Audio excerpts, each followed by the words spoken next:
Good morning, good afternoon, good evening, everyone. Depending on where you are watching us from, you are welcome to BMS News. Breaking: FG offers 62,000 as new minimum wage. FG offers 62,000 naira as new minimum wage. Guys, we'll come back to this to see what people are really saying about this. But now there's a video I want to play. I want to play this video, and you tell me in Nigeria if there's any journalist that can be bold enough to do this. Guys, watch this video. Watch this video. We'll get back to this.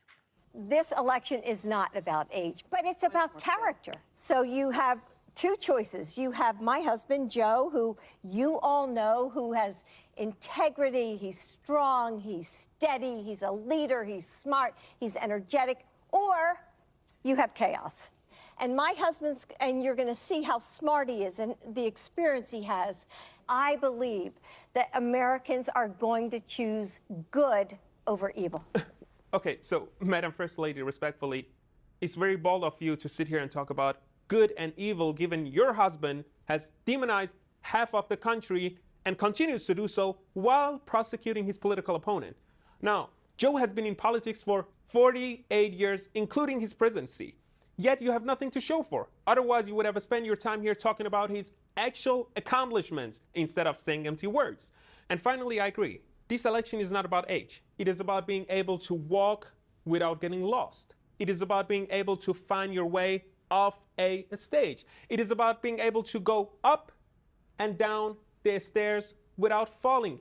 It is about being able to finish a sentence, all of which Joe is not able to do on a daily basis. I have seen it. People out there have seen it. Even Whoopi has seen it. I wish you were honest about it. And most importantly, you have seen it. We all know Joe is not well. We all know he's not in control. And listen, I'm not a fan of his, but I would say you should be ashamed of yourself for putting him through this and letting his handlers abuse him like a puppet. Shame on you. Who amongst the Nigerian journalists will be bold enough to tell this to Bola Ahmed Tinubu's wife? Who? Who among all the journalists? You see, in Nigeria, this is a mainstream media. It's a mainstream media. But in Nigeria, you see our journalists are also afraid. They dance to the tune of these politicians. The only person I know in Nigeria that can do this, that can be bold enough to do this, is Rufai. Guys, watch the reason why I say that Rufai is the only person, only journalist that I feel that can do this very well. Watch Rufai. Sir, this is your son, Rufai. Amio. Yes, sir. Thank you so much, sir. But, sir, I will have to be firm, Thank you. I will have to be firm. Sir, this was the same President Tinubu. Yeah. That your famous question is, he should tell us his name, his primary school, who owns Alpha Beta, and all of that. So you've forgiven him for all of that. Yeah. Is it because the APC sent some people to come and meet you before inauguration there? Because we noticed is after that meeting, although you denied that there was no agreement to, you've suspended her. After that meeting, you have turned the narrative have turned to Omowani Ejoshi. Is that it, my daddy? Is that the situation of things? Baba SMP. No, let me finish, daddy. No, because all of a sudden, now you are saying really. 1 year is not a good scorecard. Is it when politicking starts in 2 years' time? Not yet. That will be a good scorecard when people are hungry, inflation. You are just saying that on the side. But I can see that you are stylishly still exonerating Tinubu and saying, no, you know, how many Oleshedi bebere? Is that the case, my daddy? No. People, no. You know, what I am saying is that let us be fair. Somebody ran this nation for 8 years. 8 years of absolute mismanagement. The former head of state was my guy in the military. We respect our seniors.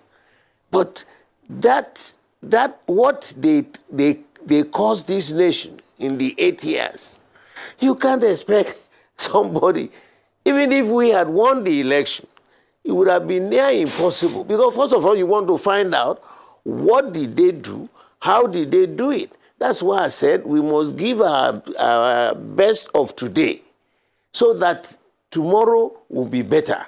I am giving them that open, that the opportunity to correct. We hadn't seen any impact of what they are doing. So I called it the learning curve. Because if he was part of that administration, he will have no excuse not to immediately start changing certain policies. But let's give him that time. I'm not begging for him. Let us be fair. Okay, all right? Chief they Judge. got through that. We Judge. told them that the election, the way we went through, there are so many things that must be revisited. Our constitution is not the right type of constitution this nation will have. We have kept on saying that. It's not working.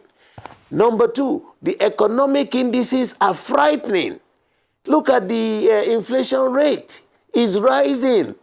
Now, what exactly is our debt portfolio? How much money are we owing? And we are still borrowing. Chief. So you see, yes, so... but I want to be very fair. Yes, we had discussions. You said, give us time. We will see what we will do to assuage this and assuage that. We are all waiting. Okay. We are all waiting. I said before that I bring in Bola, and Abuja is not Lagos. Abuja, the experience he had in his life was Lagos. Lagos is not Abuja. Abuja is a different ball game. So let's see. By this time next year, you will hear from our party.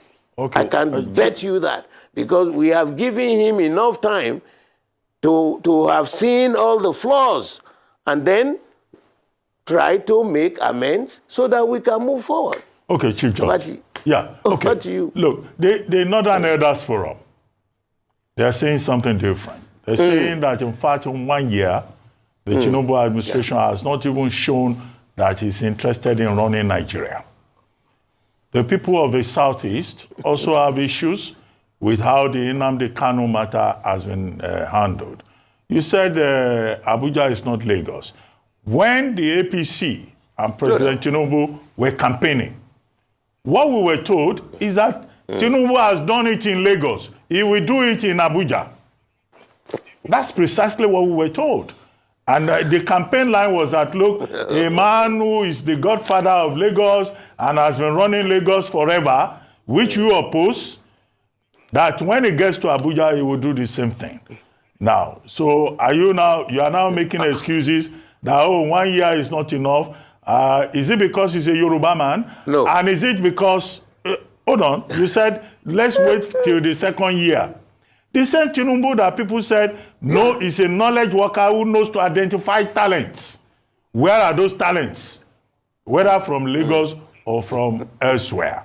So that's a big question. It's not enough to just say, let's give him another 1 year. The second question is that, will you now be willing, look, hold on, sir, will you now be willing to maybe work for Tinubu or be an advisor to him? And if not, if you say, at this age, you cannot do that, what are those priorities that you think he needs to worry about so that by 1 year's time, we will be able to say, President Tinubu has done so well. Something like creating regional government, for example, and making Lagos State a part of the Western region. All right, guys, let's hear your view on this minimum wage saga of 62,000 naira. You see the reason why I said that Rufai is the only journalist who can ask such question. Let's hear your view on this, guys.